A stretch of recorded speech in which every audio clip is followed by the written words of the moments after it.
Hola, seguimos con el texto de David Le Breton, Antropología del Cuerpo en la Modernidad, ya cerrando esta subunidad sobre el que habla sobre el cuerpo. Nosotros generalmente durante la cursada, las cursadas normales, trabajamos con dos textos más, pero dadas las características de esta cursada no creo que lleguemos a tocar esos dos textos. En principio, con este texto de Le Breton y estos dos capítulos que vamos a trabajar como cierre, terminamos con esta subunidad. Los capítulos que vamos a trabajar de Le Breton, los otros capítulos que vamos a trabajar son el capítulo 4 y el capítulo 8. ¿Sí? El capítulo 4 que se llama El cuerpo hoy, y el 8 que dice el hombre y el cuerpo como alter ego, una cosa así se llama el título. Lo que vamos a intentar es, así como hemos visto qué pasaba con el cuerpo en otros tipos de culturas, como el ejemplo de los canacos, o como de las tribus africanas, o como las culturas mesoamericanas y andinas, eh, y también y después hicimos un registro histórico, una síntesis histórica de las distintas concepciones del cuerpo que se establecieron en las distintas épocas del mundo occidental, en la cual aparecía la Edad Media, con esta idea de cuerpo comunitario, de cuerpo ligado a lo familiar, a la tradición, a la comuna, a la naturaleza misma y al cosmos.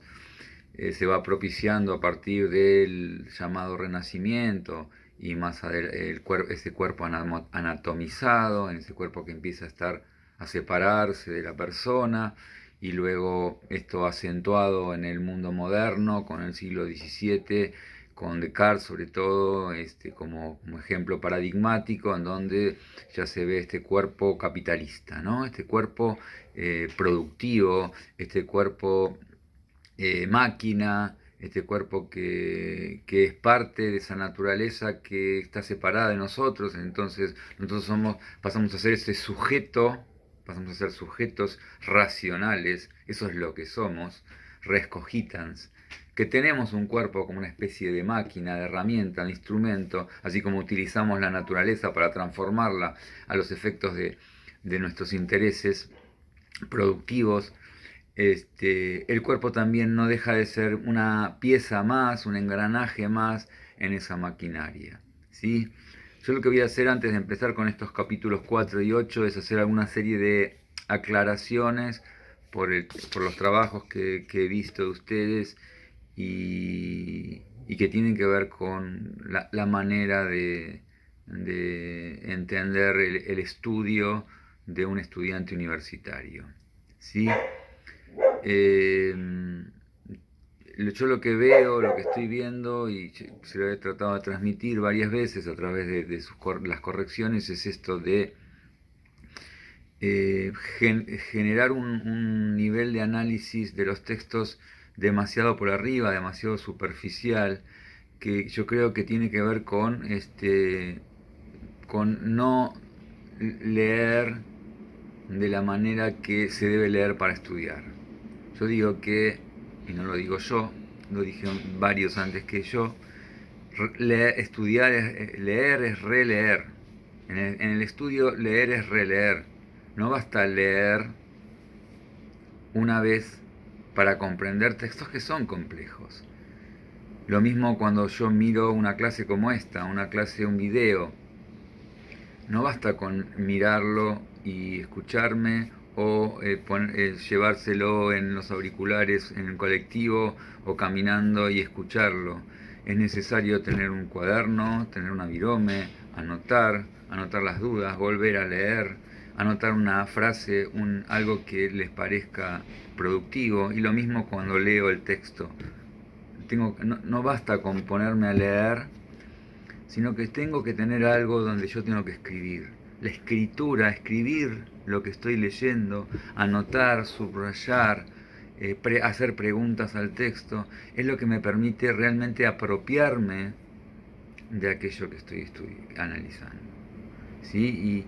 Y el nivel universitario requiere profundidad, porque además yo siempre les digo, yo he sido director de tesis, ayudante en algunos muchachos que quisieron hacer la tesis, y si no tenés toda una base que tiene que ver con la apropiación de los conocimientos de las distintas materias, si no realmente no te apropiaste de esos conocimientos, los pasaste por arriba y aprobaste, después cuando tenés que hacer la tesina no tenés elementos para hacerlo, no tenés las herramientas. Entonces, yo les digo, esto no es una carrera, o por lo menos no es una carrera de velocidad, es una maratón, es una carrera de resistencia. Pero es necesario que ustedes se apropien de los conocimientos, porque además, no solo en la tesis, cuando salgan al ruedo, cuando salgan a buscar trabajo en esta área, tenés que tener con qué, no solo el título, sino que tenés que demostrar que podés producir y gestionar de la mejor manera. Y eso te lo da el conocimiento. ¿Sí? Entonces, esto es una apelación a eso, una mayor profundidad en el estudio y a un replanteo de la manera de estudiar. Lo mismo pasa cuando a veces veo textos, cosas que me escriben, que no están releídas por ustedes. Lo escriben y no lo releen. Entonces, por ahí aparecen errores que si yo, no solo gramaticales, errores conceptuales, que si los leyeran otra vez o si lo leyeran a otra persona para que lo revisara, seguramente lo salvarían. ¿Sí? Así que tengamos en consideración ese tema. Segundo tema,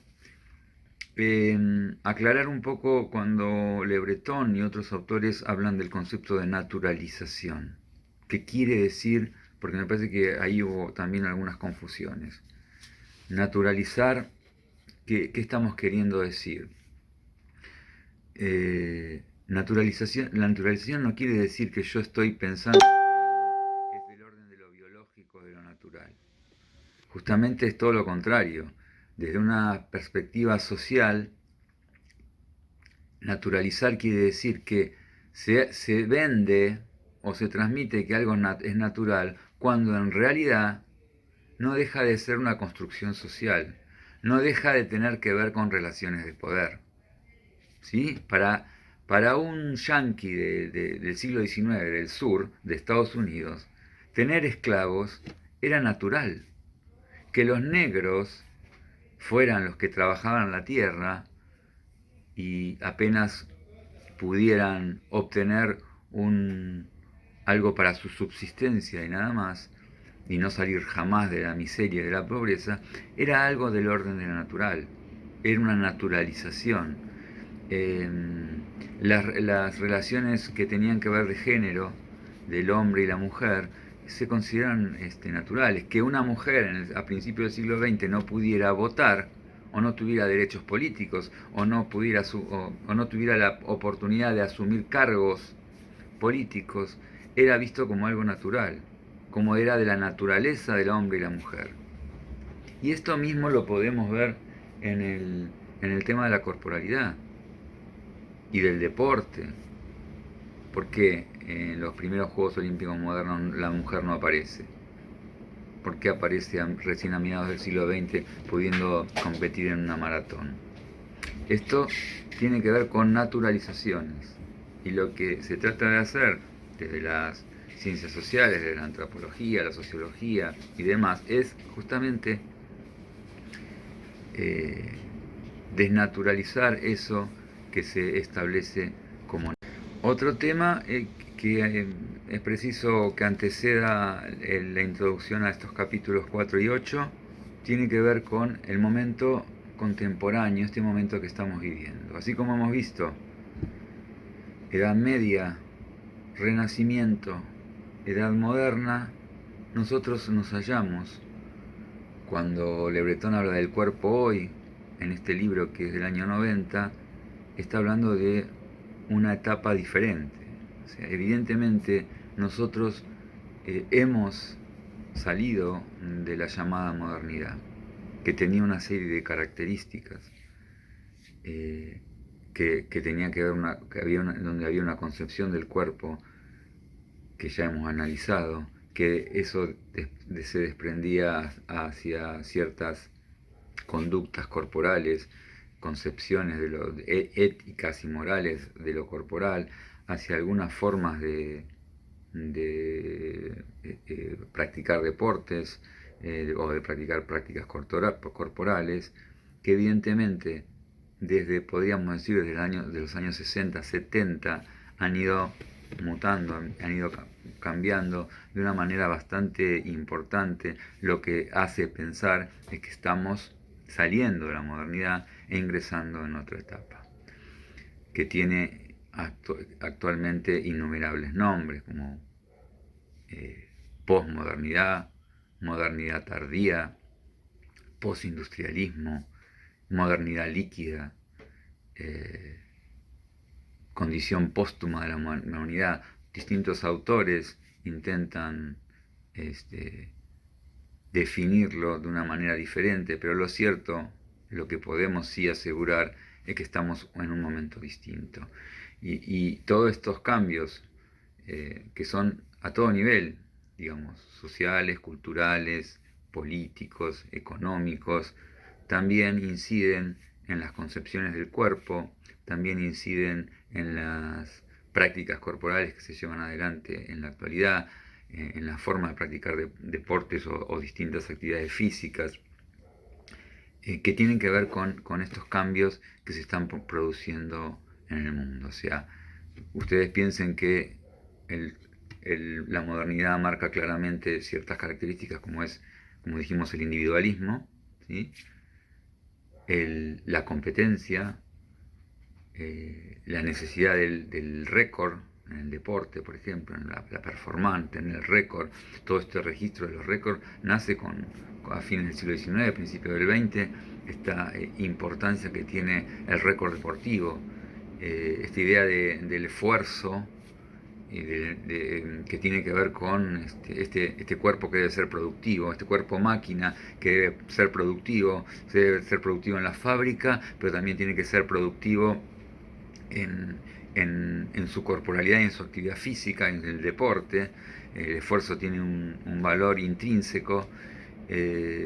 Esta característica misógina y patriarcal de la modernidad, donde instala al hombre en el centro de la escena y la mujer en un papel absolutamente subsidiario, secundario, y esta idea de lo disciplinar, ¿no? La disciplina, la norma, qué es lo normal y qué es lo patógeno, que son características propias de la modernidad. Por otro lado, la modernidad tiene esta idea de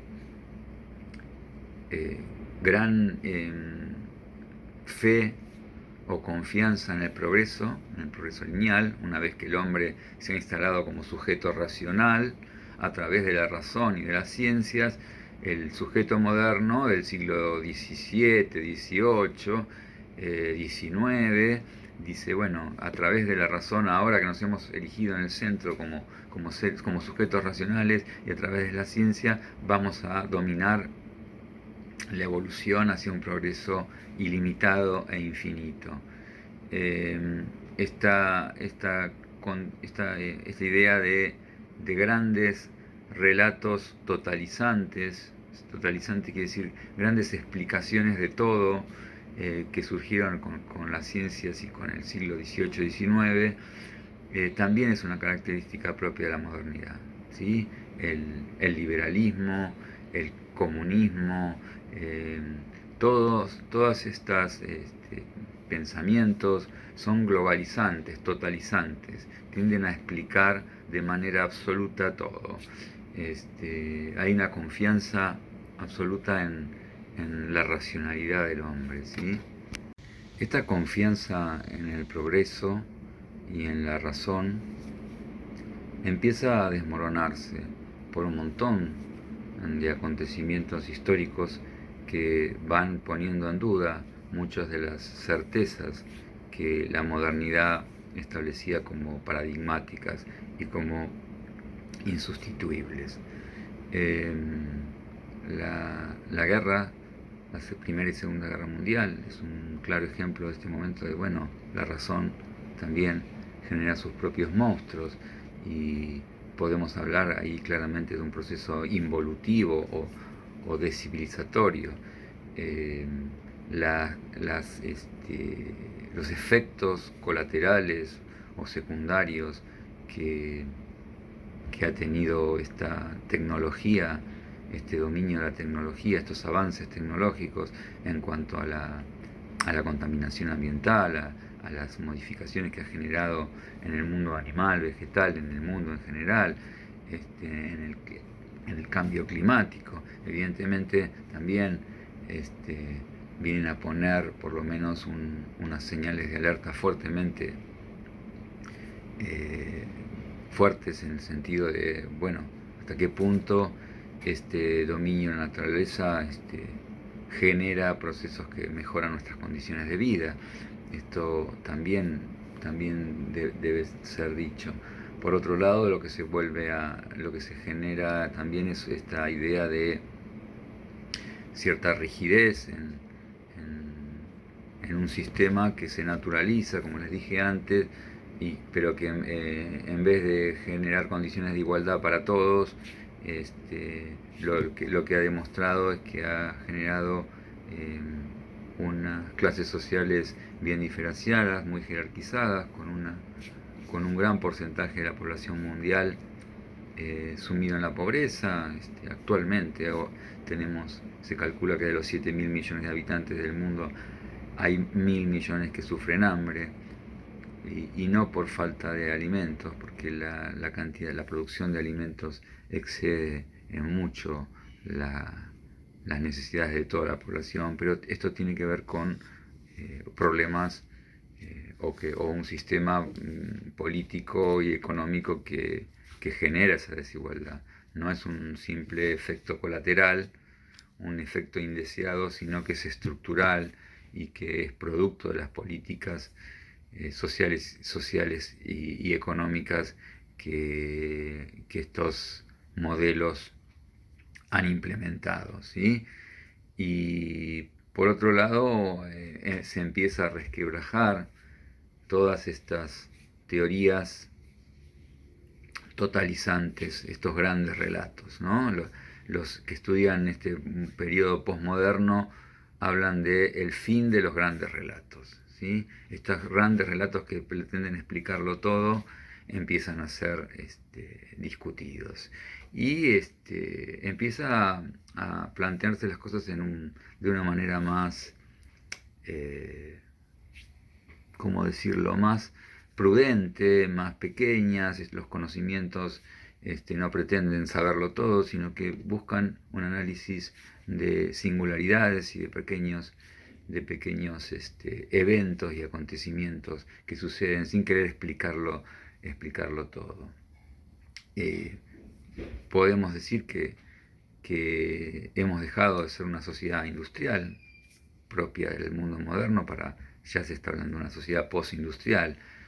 Si en el siglo XIX-XX la mayoría de las fuerzas de trabajo estaban dirigidas al campo de la producción industrial, estaban en las fábricas, digamos, está claro que ahora esto no es así. Ahora el sector servicios claramente tiene la mayor cantidad de trabajadores nucleando. Por otro lado, todo el aumento de la tecnología, la robótica, la computación, ha hecho que no se necesita tanta fuerza de trabajo corporal y humano, sino que la robótica permite reemplazar gran parte de los trabajos que antes hacía el hombre.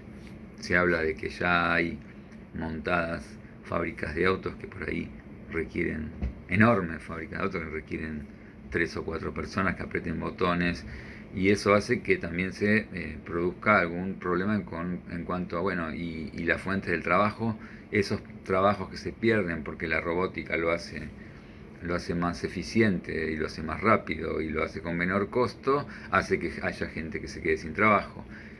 Y eso, de alguna manera, la sociedad debe planteárselo, ¿no? Y ahora sí, internándonos en este primer capítulo que vamos a estudiar hoy, que es el capítulo 4, el cuerpo hoy, enmarcado en esto que les estuve tratando de explicar de esta condición posmoderna en la cual estamos viviendo. Lo que dice Le Breton es, bueno, esto que se produce de la Edad Media a la Edad Moderna, en donde los saberes populares, los saberes de la tradición, los saberes comunitarios van perdiendo lugar y van dando cada vez mayor espacio a ese saber de la ciencia, ese saber biomédico, ese saber que ya no es patrimonio de todos, sino que es un conocimiento al que llama esotérico. Esotérico quiere decir eh, reservado a una pequeña porción de especialistas que son los médicos. El saber médico es un saber claramente esotérico.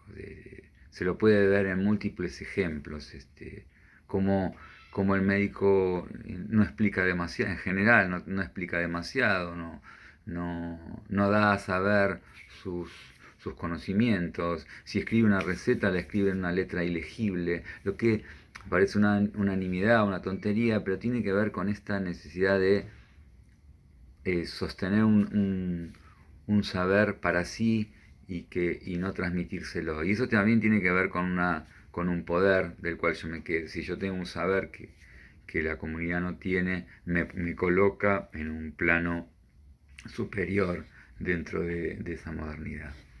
Pero lo que dice Le Breton es que en esta posmodernidad, si bien tenemos este saber biomédico como hegemónico, como instalado como el lugar del saber, por otro lado hay una serie en el campo popular, hay una relación con el cuerpo diferente a la que plantea la biomedicina. En principio porque es un saber fragmentado, un saber vago, un saber que no tiene esa rigurosidad científica, sino que está basado en saberes que están aislados de sí, que a veces son incoherentes, que no tienen una coherencia la que demandaría el conocimiento científico. Entonces se van abriendo, produciendo esta ambigüedad entre el conocimiento médico, científico, oficial y hegemónico que plantea la biomedicina, sobre todo la biomedicina occidental, y por otro lado este campo popular en donde se establecen otras relaciones diferentes en relación al cuerpo. Y esto hace que, por ejemplo, en las poblaciones actuales sea muy normal que nosotros, me incluyo, no solo recurramos al médico de la obra social, al médico del hospital, a la medicina tradicional, sino también a una innumerable cantidad de teorías, de escuelas, de tradiciones, sobre las cuales buscamos por ahí liberarnos de algún padecimiento, algún dolor, ya sea físico, ya sea espiritual. Entonces, por ahí se hace Reiki, por ahí se hace algunos trabajos que tienen que ver con los campos energéticos, por ahí se recurre a medicinas orientales o a lo que llega acá de las medicinas orientales, que generalmente es un saber muy limitado, muy fragmentado de conocimientos del Oriente que tienen siglos, que tienen miles de años y que tienen una base de conocimientos y una base filosófica mucho más profunda. Pero bueno, de hecho es esto, ¿no? Esta idea él habla de el cuerpo como un traje de arlequín. Este es un concepto interesante porque es muy esclarecedor, me parece a mí. Vieron que el traje de arlequín en general está construido a base de coser muchas telas, distintos colores, distintos retazos. Y esta es la idea que plantea Le Breton con respecto a la corporalidad en nuestro mundo posmoderno.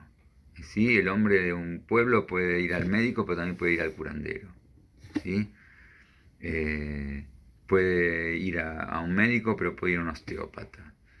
Esta idea cosa no demasiado coherente, no demasiado cerrada, esta idea de retazos, de condiciones diferentes que no nos hacen ningún ruido. Digamos, la modernidad lo que planteaba es, hay un saber lineal, hay un cuerpo, está lo normal y lo patológico, y acá empieza a abrirse, porque también hay un fin de lo, como les dije, de los grandes relatos, que empieza a plantear otras posibilidades, ¿sí? Y por otro lado, esta idea que marca Le Breton de la falta de una identidad, de una comunidad de pertenencia, de una falta de certezas o de bases donde la cual yo me pueda sentar, digamos. La modernidad que establecía un mundo por eso se habla de que estamos en una modernidad líquida. La modernidad sólida, una modernidad muy claramente determinada. El Estado, la nación, la familia, eran núcleos muy fuertes, de mucho poder material y simbólico, que estaban absolutamente naturalizados, que no se los ponía en discusión, y eso daba una idea de certeza, de solidez, ¿sí? Era muy normal que una persona trabajara toda su vida en un mismo trabajo. Era normal que un matrimonio durara toda la vida. Era normal que hubiera una relación con la familia ampliada, con los abuelos, con los tíos, con los primos, mucho más estable y sólida. Eh, Era normal que uno tuviera una heladera 40 años, o sea, los aparatos electrónicos, las tecnologías eran absolutamente durables, y uno podía tener la misma heladera toda su vida, o casi toda su vida, o un lavarropa. Todo eso, y por otro lado ese Estado que tenía un gran poder de legislar y un gran poder de soberanía económica. Todo esto con la posmodernidad se resquebraja, ¿sí? Ya los estados no tienen el poder que tenían antes, porque los poderes transnacionales, los poderes financieros, tienen muchísima más potencia económica como para crear condiciones. El otro día leía, por ejemplo, que uno de los acreedores de nuestra deuda externa, BlackRock, creo que se llama, el grupo, tiene, no sé si 10 veces el Producto Bruto Interno de la Argentina, ¿sí? Entonces, todo ese poder estatal, de limitación, de frontera, de soberanía, se va resquebrajando con la modernidad. Todos lo que eran saberes que tenían que ver con los saberes locales, con los saberes nacionales, también van dando lugar a saberes y costumbres y culturas transnacionales, ¿no? Se habla por ejemplo, en la posmodernidad de la McDonaldización. ¿Qué quiere decir esto? Que vos podés ir en cualquier lugar del mundo y te encontrás con un McDonald's, que es un lugar prácticamente igual en cualquier parte del mundo. Te encontrás que es algo que conoces. Vas a un shopping en cualquier parte del mundo y el shopping es prácticamente igual en todas partes del mundo. No se genera en cada estado, en cada nación, distintas costumbres, distintas culturas, sino que se va produciendo esta McDonaldización. Lo vemos en el deporte, o sea, ustedes por ahí son muy jóvenes, pero cuando yo era chico, nada sabíamos del campeonato español de fútbol. La importancia estaba acá, en el fútbol local.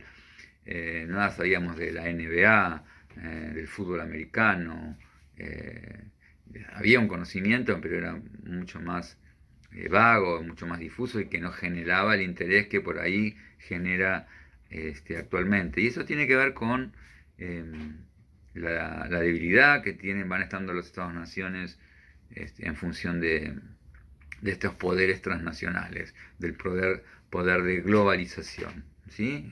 Si la modernidad, con el descubrimiento de América ya empieza la globalización, pero acá con la posmodernidad está claro que esto se exacerba y se profundiza de manera radical. Al mismo tiempo se va produciendo otro fenómeno concomitante o aleatorio, que es lo que se llama la glocalización. La glocalización. ¿Qué quiere decir esto? Vamos a tratar de explicarlo. A ver, cuando se crea el Estado Nacional argentino, por ejemplo, a fines del siglo XIX, ¿qué es lo que se produce?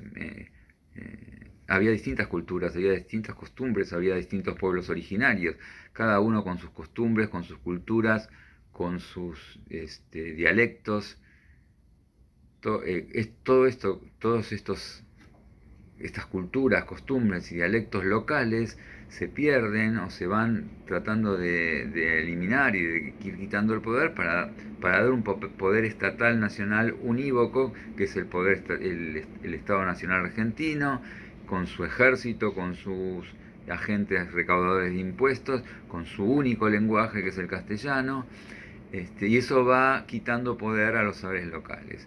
Cuando el Estado empieza a perder poder por los poderes transnacionales, por el proceso de globalización, a la vez hay ciertos costumbres y culturas ancestrales que empiezan a crecer y empiezan a a ser recuperados de otros tiempos, y esto es lo que está pasando, por ejemplo, en el campo cultural, con ciertas culturas que empiezan a revalorizarse y a volverse a hablar, los mapuches, con respecto a las reivindicaciones de su lenguaje, con respecto a la reivindicación de la propiedad de las tierras, con la posibilidad de no reconocerse o reconocerse como pueblos anteriores a la creación del Estado, que no necesariamente determinan los mismos límites que el Estado Nacional. Eh, y en el campo del cuerpo y del deporte y de las prácticas corporales también se da que ciertos juegos tradicionales que en distintas regiones del mundo se jugaban, pero a nivel local, a nivel bien regional, no globalizado, internacionalizado, también empiezan a resurgir. Se ve en todas las partes del mundo que hay distintos juegos que se jugaban antes de la aparición de los Estados-Nación, en los pueblos, en las comarcas, sobre todo en Europa, en España, y que empiezan a ser revalorizados y se vuelven a jugar. Bueno, y dentro de esta lógica, en el cual las bases sólidas, estables de la modernidad te daban una cierta certeza en cuanto a lo que te podía pasar, en donde los conocimientos se mantenían durante mucho tiempo. Por ahí lo que el abuelo le transmitía al padre y al padre al hijo era un saber que seguía teniendo eficiencia, y ahora no, los saberes continuamente se están modificando, y eso va haciendo que se renueven, y por lo tanto el padre ya no puede transmitirle nada al hijo, porque el hijo va a necesitar otros conocimientos en el mundo que le espera. Y esta falta de certezas en el campo de lo estatal, en el campo de lo familiar, en el campo del mundo del trabajo, en el campo del conocimiento, va a hacer que aparezca este sujeto posmoderno que necesita asentarse en algo, que anclar en algo su personalidad, sus pertenencias, tener algún sustento, alguna base. Y entonces Le Breton dice, bueno, ¿dónde se ancla este sujeto? ¿Dónde se busca un lugar de donde tener cierta seguridad? Bueno, va a ser en el cuerpo, ¿sí? Ese cuerpo, que era antes lo otro de sí, lo que tengo, yo no era ese cuerpo, decía Descartes, yo no soy ese cuerpo, lo tengo, es una máquina que uso, que tengo como una herramienta, pero ahora en realidad es lo único que me queda, ¿sí? Eso que era para la iglesia, para el lugar del pecado, que para Descartes era esa máquina que utilizo, eso que era, digamos, el lugar de lo secundario, el lugar del pecado o el lugar de la caída, pasa a ser ahora mi tabla de salvación. Lo único que tengo, lo único que soy yo es mi cuerpo. Eso que refleja mi cuerpo ante el mundo es lo que soy. Entonces empieza a aparecer esta necesidad de cuidar el cuerpo, de tener una buena presencia, de entrenarlo, la buena apariencia,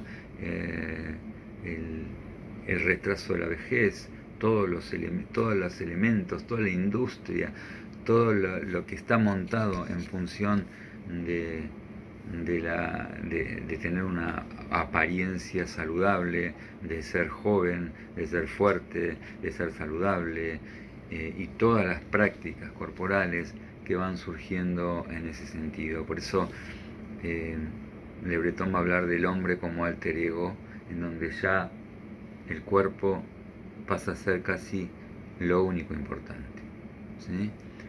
Y lo que plantea detrás de un discurso de liberación del cuerpo, o sea, ¿qué es lo que pasa? El cuerpo era un cuerpo, en la modernidad era un cuerpo reprimido, un cuerpo máquina, un cuerpo solo focalizado en la producción, el cuerpo que tenía que producir, que debía ser un cuerpo ascético, un cuerpo poderoso, sobre todo en el hombre, empieza a producirse hacia los años 60 por un montón de acontecimientos, en un cuerpo liberado. Se empieza a hablar de la liberación del cuerpo, ¿no? La aparición de la bikini, de mostrar los cuerpos bronceados, de mostrar el cuerpo. Si antes, por ejemplo, no sé si ustedes saben, pero antes una mujer embarazada, ¿qué hacía? Si iba a la playa se ponía una malla en donde se tapaba, la tela de la malla de la panza se trataba de tapar con como una especie de pollerita.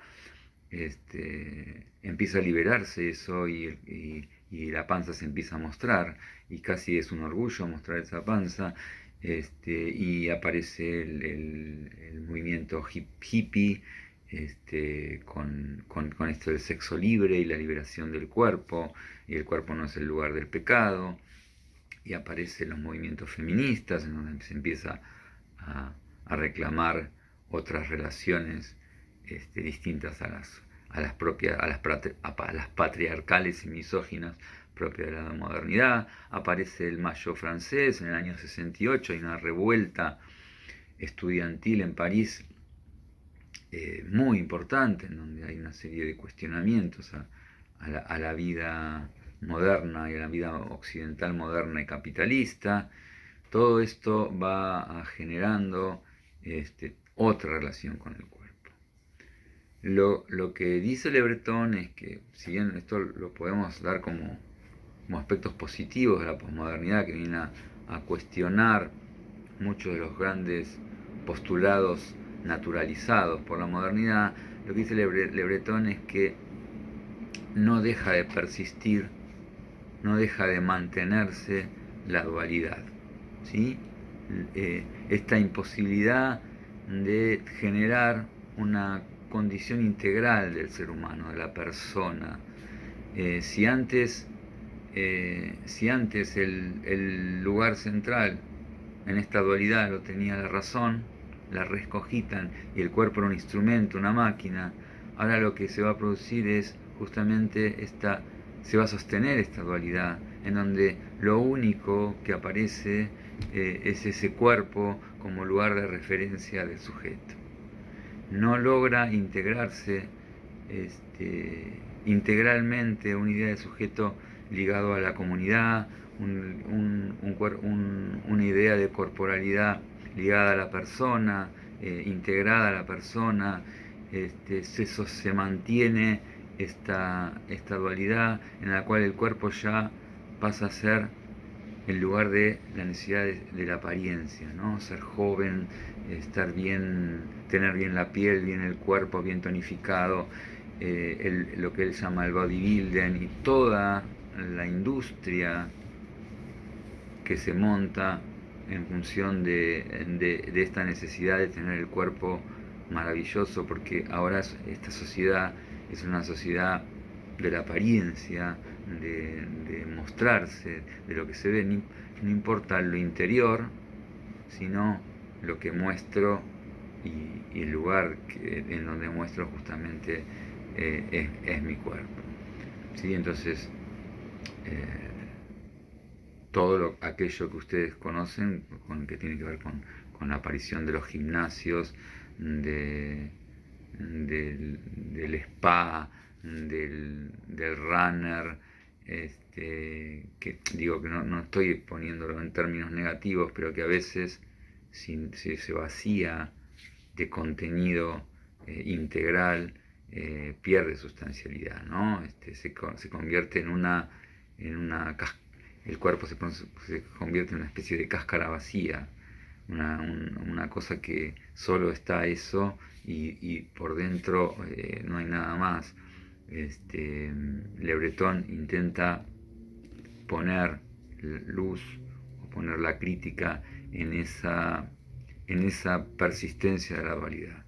Si bien la posmodernidad ha generado un cambio y ha criticado y destruido muchos de los cimientos que producían la modernidad, critica esta posmodernidad que parece ser que ahora ese cuerpo antes despreciado, ahora parece que es la única marca del individuo. ¿Sí? Y detrás de esta idea de libertad, de singularidad, tenemos que ser nosotros mismos, libres de todo mandato social, lo que se hace es perder la trama comunitaria y en realidad eso que nosotros nos vemos como libres, en realidad estamos respondiendo a los mandatos de la sociedad de consumo, ¿sí? Porque somos libres, pero tenemos que ser delgados, tenemos que ser musculosos, somos libres, pero tenemos que poner determinadas marcas de acuerdo a la condición social a la cual pertenezcamos, ¿sí? Somos libres, pero es una libertad condicionada y es una libertad que no nos libera, sino que en algún aspecto nos esclaviza aún más. Leo algunas cosas que aparecen, ¿no? Porque dice, una persona que está hablando, dice, me comprometí a hacer lo más larga posible de mi vida. Tomo vitaminas, sales minerales, como cereales en el desayuno y ensalada al mediodía, nunca como carne ni alimentos que tengan grasas, me ocupo de mi cuerpo como si fuese de una revolución, como para alimentarme, no por placer. Estos son los complementos naturales que tomo para el equilibrio general, 40 por día. Aquí está el Max Epi, que protege de los accidentes cardíacos. Beta carotina, sacada de las plantas para retrasar el envejecimiento de las células. Y aquí hay otros que impiden el desarrollo del cáncer o que limpian la sangre impurezas. Ginseng, que refuerza la energía y permite que me prepare para los esfuerzos deportivos. También tomo vitaminas para dormir a la noche y vitamina R. Fíjense toda esta preocupación inmensa para ser libre, digamos. Porque ¿quién es libre en realidad? ¿Qué cuerpo es libre? El cuerpo joven, el cuerpo sano, el cuerpo que expresa vitalidad. Si no, estás mal visto y eso genera malestar. Dice después otro, cuidado con los radicales libres, fenómenos naturales que se forman a partir del oxígeno que respiramos, es decir, que el organismo se oxida como el hierro o como la manteca rancia, o confort, suavidad, rendimiento. Estas palabras no pertenecen solamente al vocabulario automovilístico. Les exige al hombre ahora para su epidermis. Los éxitos se producen en todos los terrenos por el buen estado y el bienestar de cada día. ¿Sí? Esto que se plantea como la liberación del cuerpo hacia la década del 60 ha ido derivando en gran medida en esta nueva forma de esclavitud y en esta pertenencia o esta persistencia de esta dualidad, en el cual ahora Ya no es lo otro el cuerpo, sino que es lo único que hay, donde es lo único que me da certeza y sobre lo cual voy a trabajar, sobre ese cuerpo que siempre tiene que ser joven.